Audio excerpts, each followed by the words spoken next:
is the UK and Southeast Asia Symposium on Korean Studies. We are moving to the keynote speaker session, and then the moderator will be Pak Komara. So, Pak Komara, time is yours. So, Yeah. Okay. Thank you very much, Prof. Ismail. Okay. So let's get started. Assalamualaikum warahmatullahi wabarakatuh. So good afternoon, ladies and gentlemen. Now let's greet our distinguished guests, speakers, Prof. Christian Konert, and also our Honorable Rector of Universitas Lia, Ibu Situ Yulidar, and also the Chair of SEAM, Prof. Ismail Suardi WK. And also we have the Vice Rector of Universitas Lia, Pak Dr. Anggara Budi Susila, and also Ibu Ismarita Ramayanti, PhD. And also I would like to greet all attendants and also students or participants from all over Indonesia that I cannot mention the names one by one. So welcome to our event, the symposium, but due to several technical reasons, we tend to change this symposium event to public lecture delivered by Prof. Christian Konert. Okay, first of all, let me introduce myself. So I'm going to be the moderator in the sessions. So my name's Komara Swendar, and I'm honored to serve as the moderator for today's event. And also for Professor Christian Konert, your presence really means a lot to us. And thank you for being able to deliver public lecture. And the title that Professor Christian Konert will deliver is the contemporary research on counterterrorism and peace for development.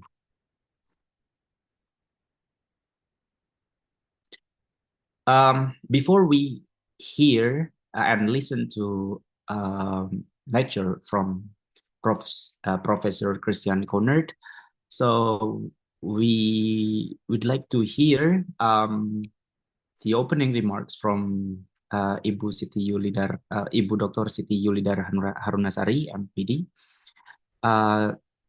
and to officially open our event. So we are pleased to invite Ibu Dr. Siti Yulidar Harunasari. So the screen is yours, Ibu Yulidar. Thank you. Thank you so much, Pak Komara. Assalamualaikum warahmatullahi wabarakatuh. Good morning, Professor Christian Konert, and good evening to those joining from Indonesia. It is a great pleasure to welcome all of you. I remember that this is not the first time we met with Professor Konert, but perhaps the fourth or the fifth. And I hope that someday we can meet in person with Professor Konert. This is once again, this is a great pleasure to welcome all of you, our distinguished guests, respected chairs, Professor Ismail Suardi Weke, and of course, Professor Christian Konert, our fellow scholars, our students, and participants of keynote speaker session, or just like Pak Komara said, public lecture. And today's title is Contemporary Research on Counterterrorism and Peace for Development. I am truly honored that once again, University of Lia is co-hosting the event alongside such esteemed partners like Southeast Asia Academic Mobility, or SEAM. Professor Weke is the chair of the SEAM, the University of South Wales, Dublin City University, and of course, we are in close collaboration with Universitas Muhammadiyah Baru. We deeply appreciate everyone's support in bringing this important keynote session to life.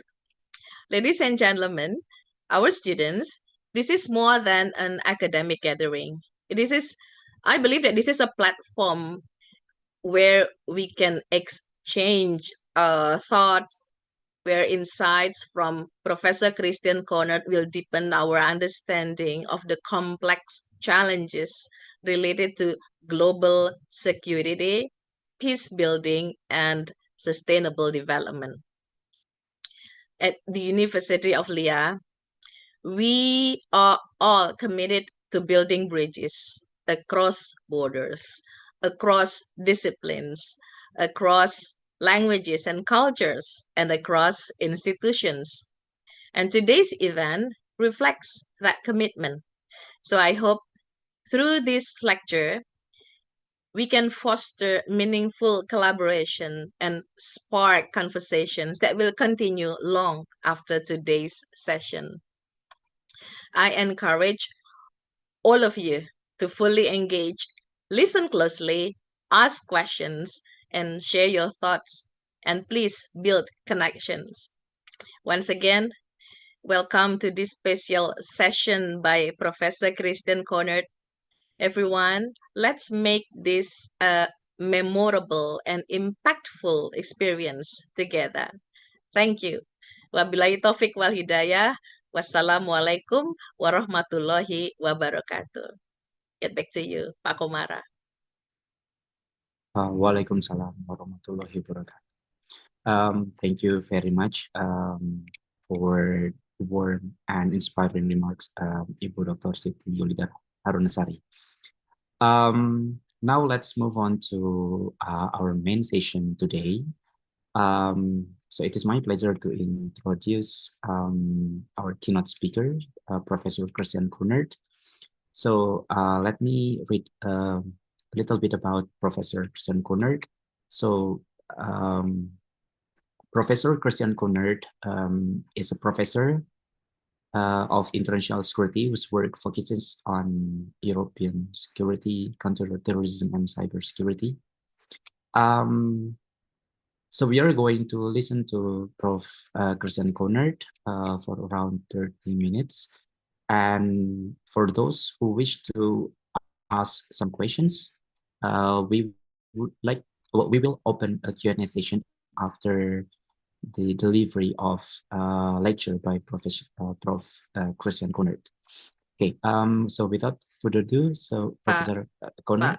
Komara, before we continue, please allow me to say hello to the vice rectors of University of Lea. I didn't see them.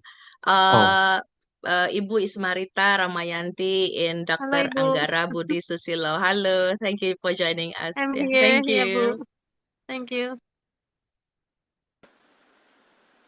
Yeah. Hello, Okay. Prof. Conard. I sell in office. Thank you. Okay, right. So without further ado, so Professor Christian Conard, the screen is yours. Thank you. Thank you so much. Thank you so much for this very, very kind introduction. And thank you so much also for the invitation. It's a great pleasure to be back with you online. And likewise, let me also express my desire to hopefully meet you in person at some point in the near future, I hope. And that we will have the opportunity to discuss all of those things in person, and that we will continue to build the strong relationship that we are building at the moment, that we will continue to build, and that we will continue to reach out and develop a lot of research and a lot of interesting projects together. So I look forward. And also I thank Professor Wecke for organizing all of this, and thank you so much for having me. So it's a great pleasure, and it's also a great honor to be there with you today. So let me start a little bit on the topic of terrorism and counterterrorism, because as you know, it's an important topic. It's a very important topic also over the last couple of years, but specifically also it is something that had become part of what we might call a media hype, as you are more than aware that after the events of 9/11, and then we had many, many different terror attacks, it's been something that has been discussed in a lot of detail, sometimes very well informed, sometimes perhaps less well informed. It's certainly an important issue that we need to discuss in our time. And it's also something that we've had very significant policy responses as a result of that. So I think it is something very worthwhile to discuss, and I'm very grateful for having the opportunity to discuss it with you. In terms of what it is, terrorism is something that has been classified in different ways.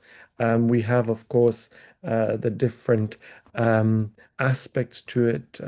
People in academia have discussed it in different ways. And one of the distinctions that they've made, for instance, is the distinction between non-state based terrorism versus state-based terrorism. We have a number of historical instances where it was seen to be executed also by states. So that is the first distinction that we can find in the academic literature that people have made. The second distinction that we can find is between terrorism that happens within national boundaries, so it's a national phenomenon, versus an international phenomenon, where we see that certain terrorist groups cross national boundaries into other countries, and therefore it becomes an international phenomenon. So we have that second distinction that people have made. And then the third distinction that people generally make is based on different types of political motivations that people have when they're looking at terrorist groups. So just to give you a couple of examples here, we have, for instance, ethno-nationalist terrorist groups such as ETA in Spain, that is primarily in order to develop an independent country, an independent Basque country out of what is now a region of Spain, also part of south of France. We have then ideological terrorist groups. So, for instance, in Western Europe, we have the Red Brigades in Italy. We have the Baader-Meinhof in West Germany in the 1970s, or the Red Army faction, as they used to be called. In Latin America, we have examples such as the FARC in Colombia or the Shining Path in Peru. And we then also have religio-political groups, and here we kind of were able to mention, for instance, the Hamas, but also others that are falling in that category.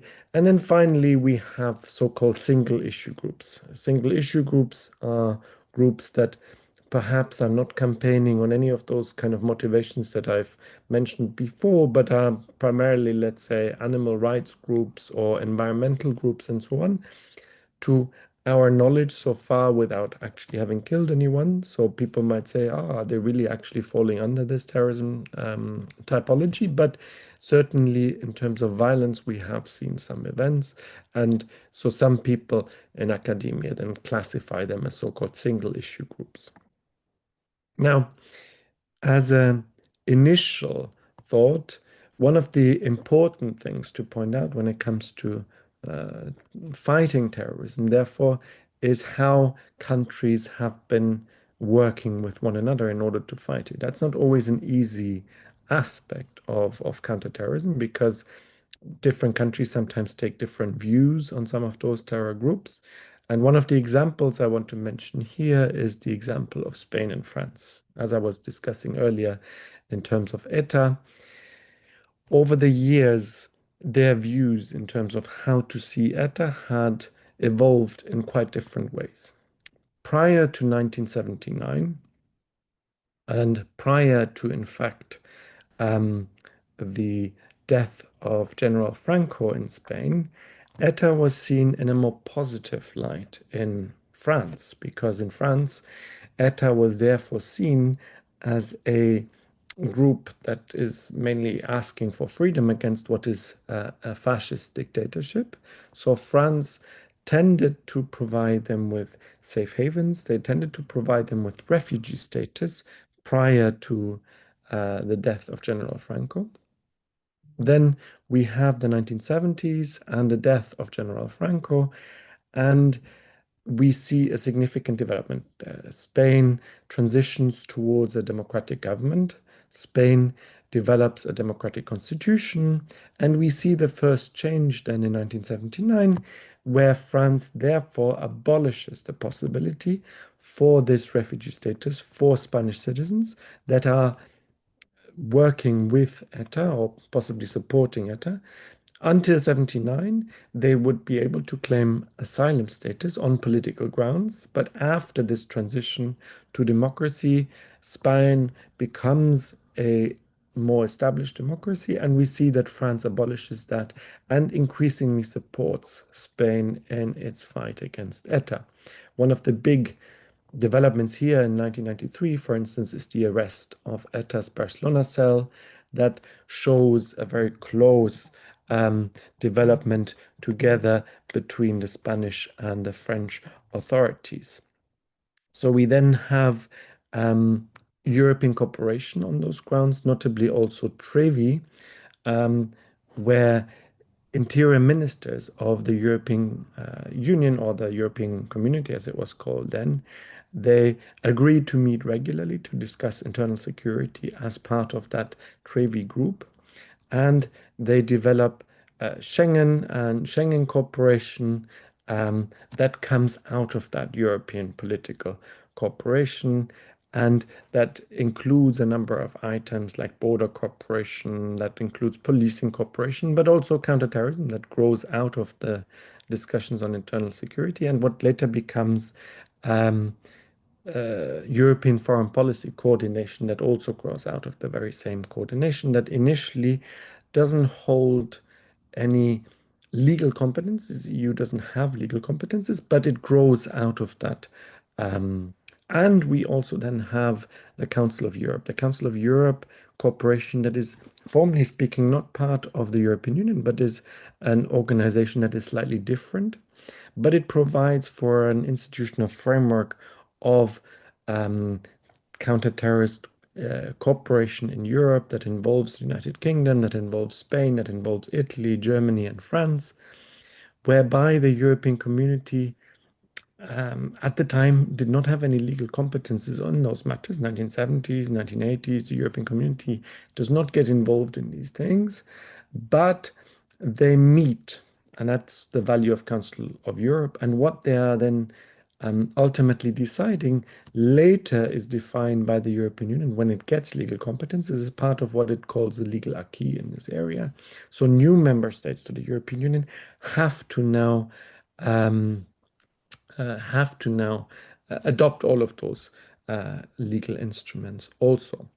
The Council of Europe is in fact an independent organization that is established in 1949 in Strasbourg for voluntary cooperation, doesn't have any supranational characteristics, relatively weak legal instruments, only recommendations, resolutions, and so on. But it provides for this legal framework, political framework, where member states can come together and discuss some of those issues. Now, what they discuss, for instance, is a number of instruments. I'm just mentioning a couple. We don't have to go into any detail, but they develop a convention on extradition of 1957, 1975, 1978. They develop an instrument for mutual legal assistance on criminal matters of 59 and 78.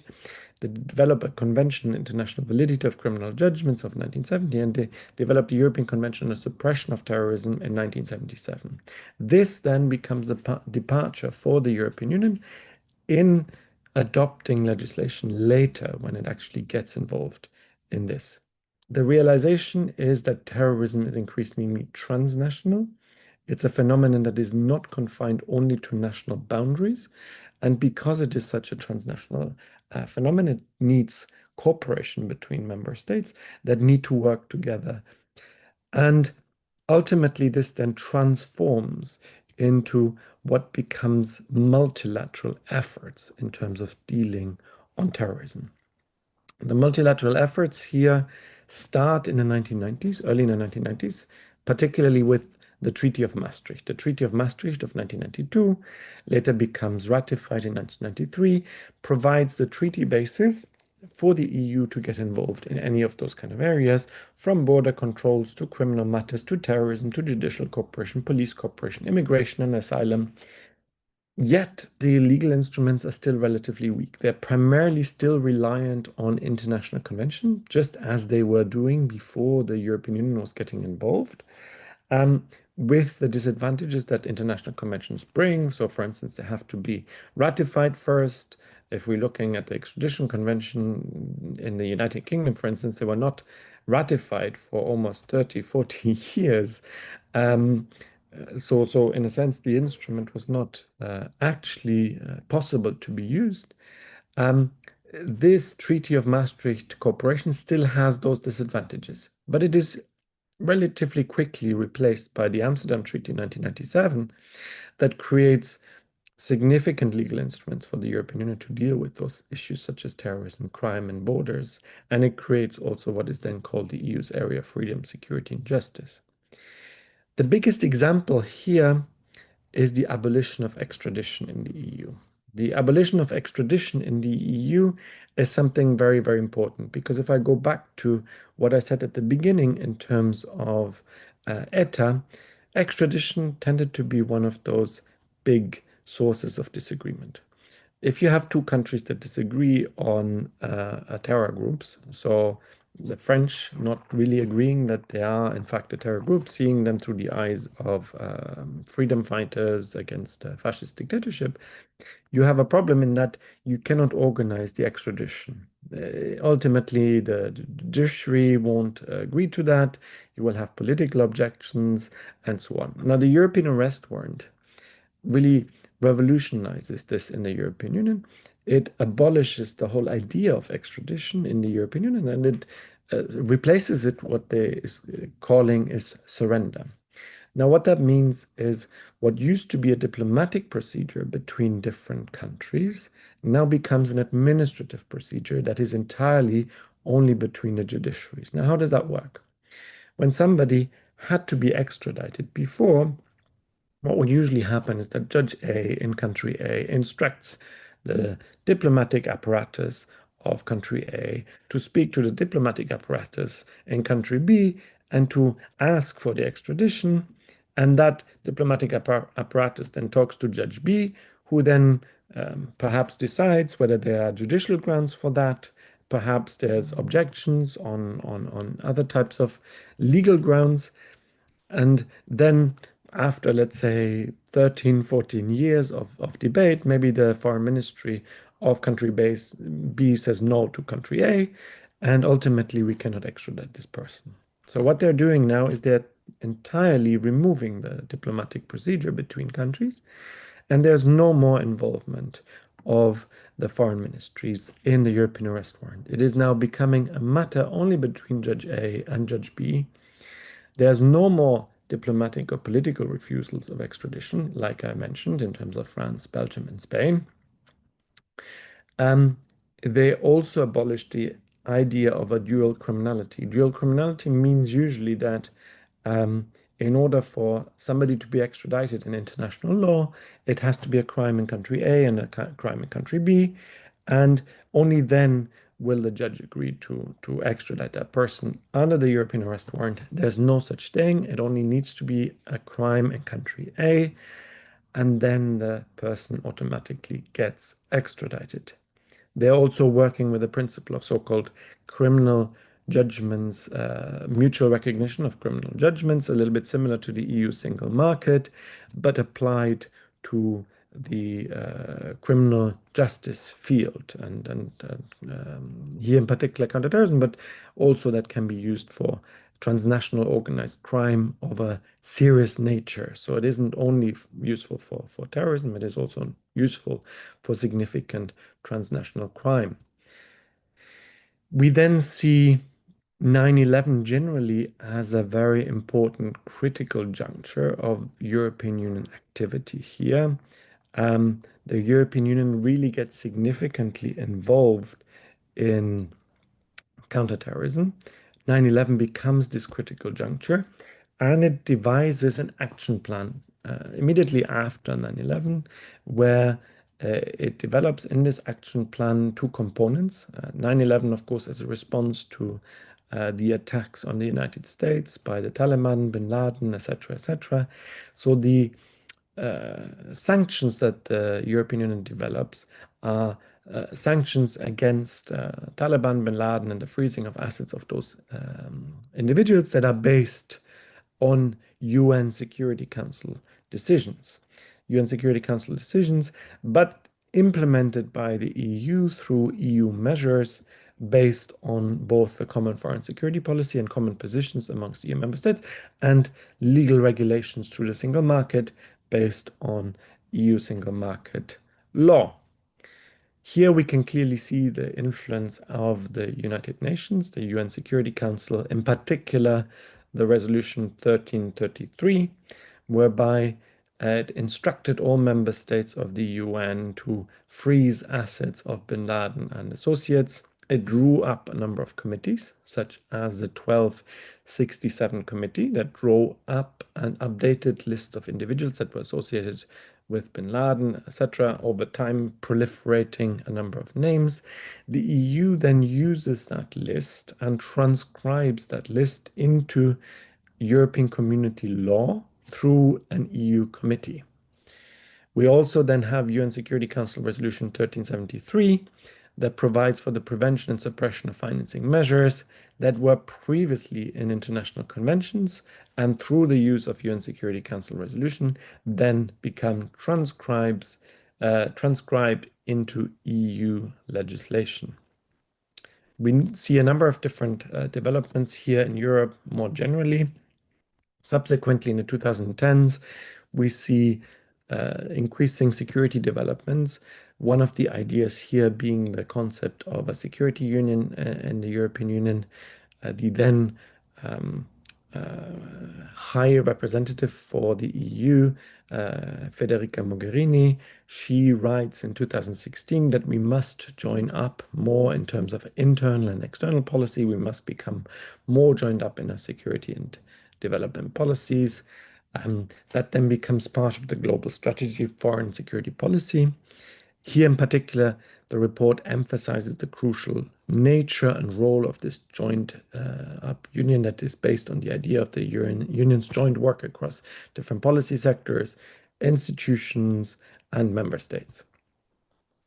Part of this then reaches the European Union Council, and in its conclusions of June 2017, it calls for the common approach to security and defense amongst EU member states. Here in particular, it asks for an improvement in interoperability between the various databases, the databases that I told you about at the beginning in terms of linking them to Schengen. Here specifically, the ETIAS database. It also asks for an involvement of industry to resolve a number of those issues, whether that is to automatically detect and remove terrorist content online, whether it is dealing with encrypted data used by communication technologies among terrorists, securing data and evidences, etc., etc. We also have the smart distribution of finance resources, i.e., when the EU negotiates the formation of a European Defence Fund, something that is also becoming very important now when it comes to its Russia policy, to fund European industrial development for boosting defense industry. Nowadays, this process is called Rearm Europe, but at the time that was already being built. We have the Athena mechanism that includes battle groups for providing rapid responses to crisis management. And we also have a sharing of knowledge in terms of terrorist fighters, homegrown, radicalized individuals, providing support to the victims of terror attacks and to strengthen cooperation also across different institutions, notably also EU, NATO developments and relations, closer cooperation between the EU and NATO, but also the United Nations here, specifically focusing on EU-UN relations and developing more closer links between the European Union and the United Nations. In terms of implementing that, the European Commission then went on to suggest that it should be implemented through an agreement in the European Union that came via the European Council and by the Parliament that ultimately agreed on an EU entry and exit system. We're seeing the implementation of that as we speak. It is being implemented right now across the European Union with a possible rollout in October and November. Also ongoing work on the database management system, here in particular ETIAS system. We also then see that the Commission proposes that all centralized EU information systems, whether that is the databases and so on, should become interoperable and should be linked more to the EU's agencies here, whether that is the Border Agency or the European Policing Agency. We also have a new regulation in terms of the European Policing Agency that enters into force. Europol gains increasing legal powers to be able to perhaps not quite investigate, but certainly in terms of sharing of intelligence. And we see also the directive on combating terrorism, here in particular, criminalizing acts like the financing of terrorism, traveling for terrorist purposes, and the so-called firearms directive. There's also continued work on preventing of radicalism, particularly in terms of reducing the accessibility of content and also empowering civil society and civil society partners. And of course, the European Union invests in the Radicalization Awareness Network, nowadays called the EU Knowledge Hub. Right. I think we've seen a number of different developments right across the European Union. We've seen progress. We've seen significant progress, in particular in the early years, but also as of more recently, we've seen significant progress when it comes to the budget. But there's, of course, still a long way to go when it comes to establishing relationships with third countries, when it comes to really developing the international relations dimension. I mean, we wrote a book just 2 years ago when it came to the EU as a global counterterrorism actor. So we looked a little bit also at its relationships that the European Union has on counterterrorism. We looked at it when it came to the role that the United States plays as an international partner, the role that the regional partners play. So notably, we looked at the EU's relationship with Pakistan, the EU's relationship with Afghanistan, and the kind of projects that were built in terms of fighting terrorism in those countries. We also looked at the EU's projects when it came to Syria, for instance. So we looked at a variety of different aspects of EU counterterrorism policy. And increasingly, we came then to the conclusion that the European Union can indeed be called an actor on the international level. The EU has increasingly developed its relationship with international partners, and we hope that over the next years, of course, there is an increasing further development of all of those relationships. So I look forward to your questions, and thank you so much for having me. Very much looking forward to hearing from you. Thank you.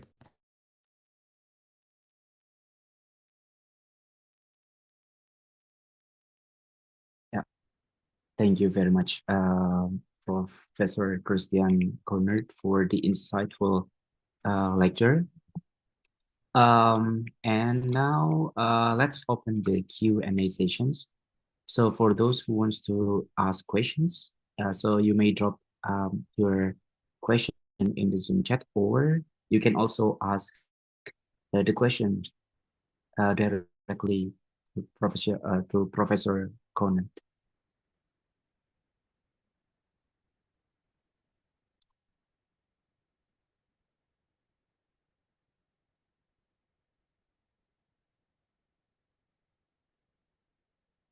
Okay, I think we've got one question, Prof. Konert. So the question is from Bu Marliani.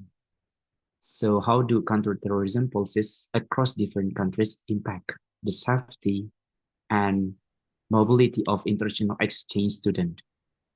And how can exchange students be better informed and protect in regions with a history of uh, uh, is it political tension or past terror activity? Mhm. Thank you, thank you. for So I this? think that's of course a very relevant question, as of course there's a many students on the call. So I think it's something very important that of course students are being kept safe and that they are protected as they're going to different countries. So of course, when it comes to going into regions with a history of political tensions or past terror activity, it's of course important that those students are very closely linked to the international offices of those universities when they're going to other universities than their home universities, that perhaps they're also getting themselves registered at their embassy in that particular country, because usually embassies, they keep good records of who is in the country and who might need to be evacuated in cases that there is a bigger disaster or there's a terror attack or something like that. So usually the embassy would be your first port of call that can then help you in those kind of situations.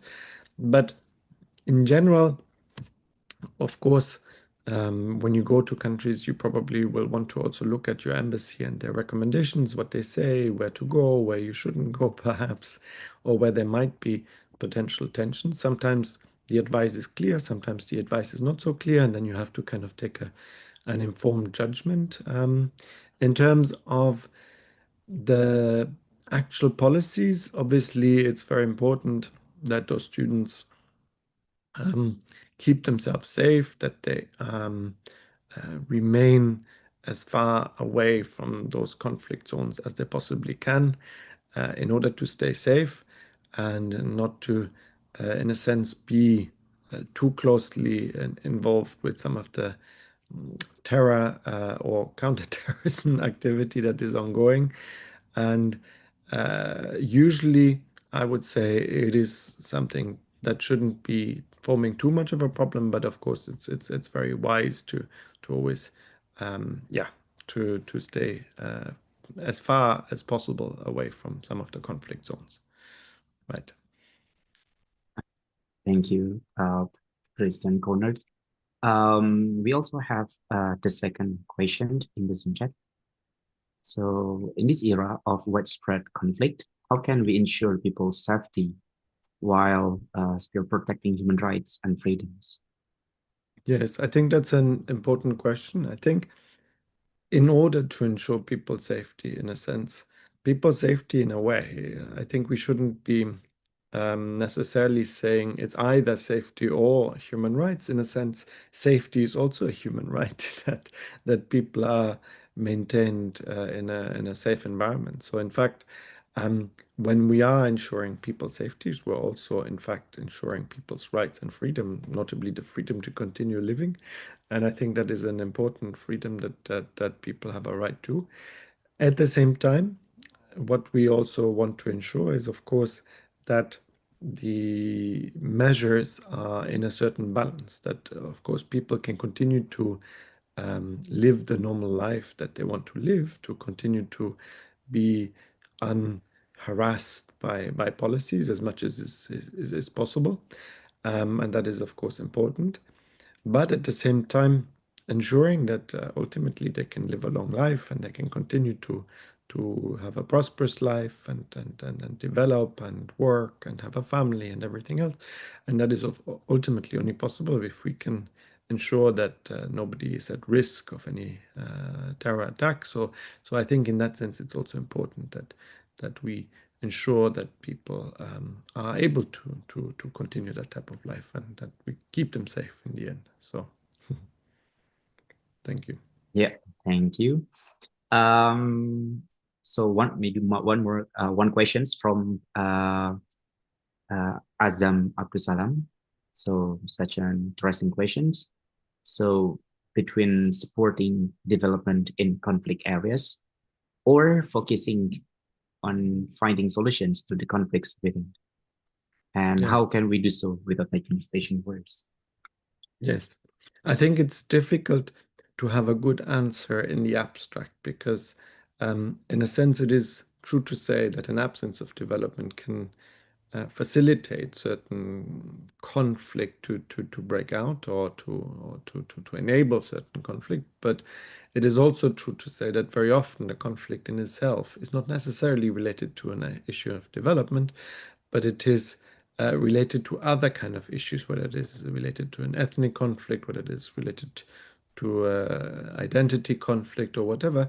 Usually development is an enabling factor, but it is not necessarily the causal factor in it. So that makes it slightly more complicated than in terms of saying how you're going to find a solution. What comes first? You need to first provide development. You need to first end a conflict. Sometimes, for instance, if you don't end a conflict, development is impossible, because every time that you are trying to develop a particular area, then the conflict itself destroys that development. So in a sense, those two issues need to go hand in hand, in a sense that you need to provide development for those areas so that you reduce the enabling factors for the conflict, but you also need to reduce the conflict itself so that you can actually have development, because without reducing the conflict, it is very, very difficult ultimately to develop. And as a result of that, we need to really reduce both. We need to increase development, but reduce conflict at the same time. So those things somehow need to go hand in hand. Okay. Well, there's one person dropping a question in the Zoom chat. So how the team does selection to ensure the student that joins the exchange will bring good impact and not come give impact as a tourist community? Yes. So I would hope that those students that are there in the university and that want to go on exchange, to begin with, they don't necessarily want to join any terrorist community. So I think that is our starting point, of course, that there are good students who are primarily interested in developing a cultural exchange. I think, of course, universities will look at students' files and activities, and if necessary, they will obviously remove people that they have prior knowledge to as wanting to be involved in such activities. I would imagine that no university wants to pursue exchanges with people that are so inclined. But obviously, it is something that authorities in the various universities, they are going to obviously have a look at that in terms of who their students are, and if necessary, they might say, oh, well, maybe this is not the right person to go on an exchange program. But I would say on the vast majority of cases, the people that do want to go on an exchange, there will be bona fide students who are no interest in taking part in any kind of terrorist activity. So I would imagine that I think there's a certain self-selection already in that sense. yeah, thank you very much, Prof. Christian Konert. Well, as we are running out of time, well, I think we must now bring the session to the end. So we sincerely thank Professor Konert for the enlightening lecture, and all participants for your attention and engagement for the questions. Such interesting questions. Okay. Before we Can end, I have some questions? oh sure, Because this is a very interesting topic. Okay, actually, I would like yeah. to help some of my students and also to help me to understand more about this very topic. The first question is, how would you define terrorism in a very simple language?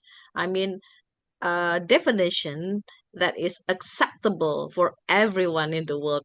That's the first question.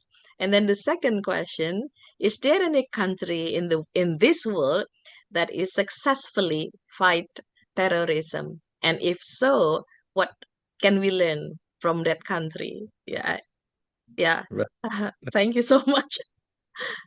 Thank you. Thank you so much for your question. And I think it's important to start off by saying that so far we do not have a legally agreed definition, globally speaking, Mhm. what every country in the world has subscribed to. So it's something that has been tried on a number of occasions. It's still being tried at the moment at the level of the United Nations. We do not have an internationally legally agreed definition, but what we do have is a European-wide agreed legal definition on terrorism. So inside of Europe, we actually have a legal definition that is agreed to by every country in Europe. And that definition relates back to the activities. So if we're looking at definitions, for instance, of the various security agencies, whether that's the FBI or MI5 or so on, usually they will say terrorism is defined by the threat That's right. of violence or an intimidation of a population. So it doesn't necessarily need to provide for the killing, but already the threat to be killing or the threat to provide violence is already part of terrorism. And it usually needs to have a political purpose, whether that is ethnic, social, or religious, or whatever the political purpose might be, that is meant to either intimidate the population, that is meant to, in some way, politically coerce the population or a segment of the population, and then they would define that as terrorism. If we look at the EU, it hasn't done it in this kind of elegant way that some of the agencies define it, but they are defining concrete acts. So, for instance, providing financing, providing radicalizing environment, and so on. So they define the activities in order to then constitute terrorism. So that is kind of how the EU has managed to, because if we go in terms of groups, very often what we find is that countries do not agree necessarily, that some countries perceive this group to be a terror group, another group not to be a terror group, and so on. It sometimes depends on a political judgment of what some countries take on some of the groups. But when we go through the route of activities, very often countries can actually agree on certain activities not being acceptable and constituting a terrorist activity. And then we perhaps can find more agreement across the globe when we define it in terms of actual activity that we don't want to accept as the world in a sense. Then in terms of the second question, is there one country that has generally a good counterterrorism strategy? I think we need to be modest in general, that we would say, look, everybody to a certain extent has managed to pursue counterterrorism strategies that at times are successful. So, for instance, at times it was successful when we were sanctioning the Bin Laden and the Taliban and so on.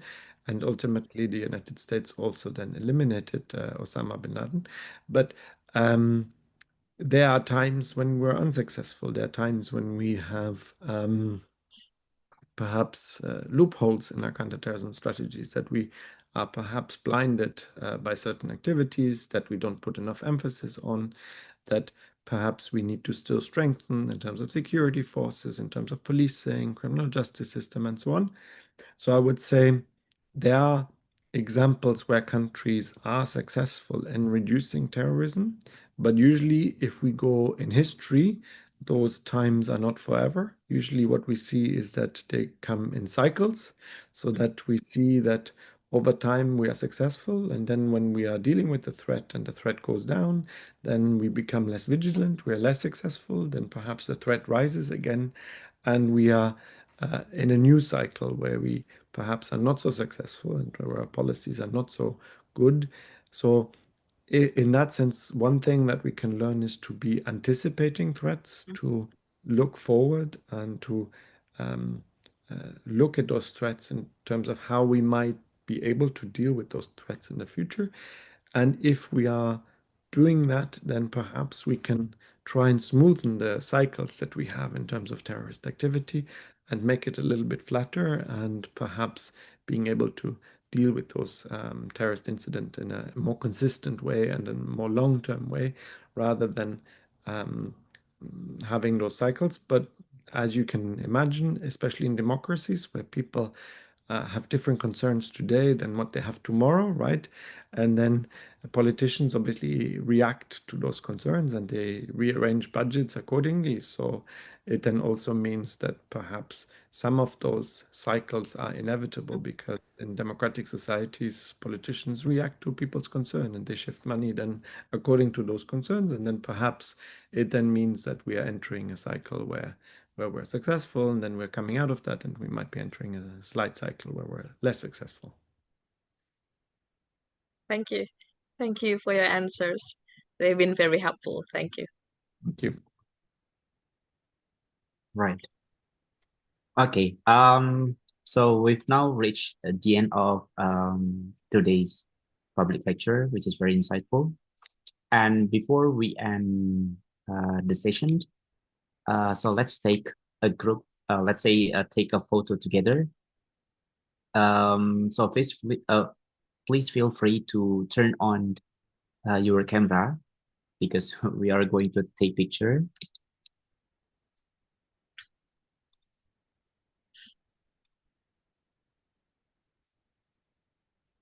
Ya,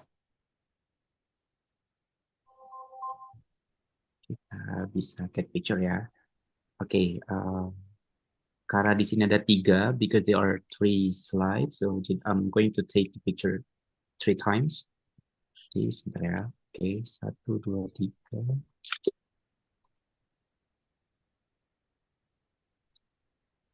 Right. Now the second picture. 1, 2, 3.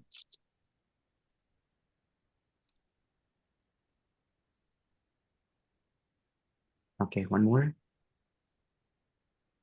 1, 2, 3.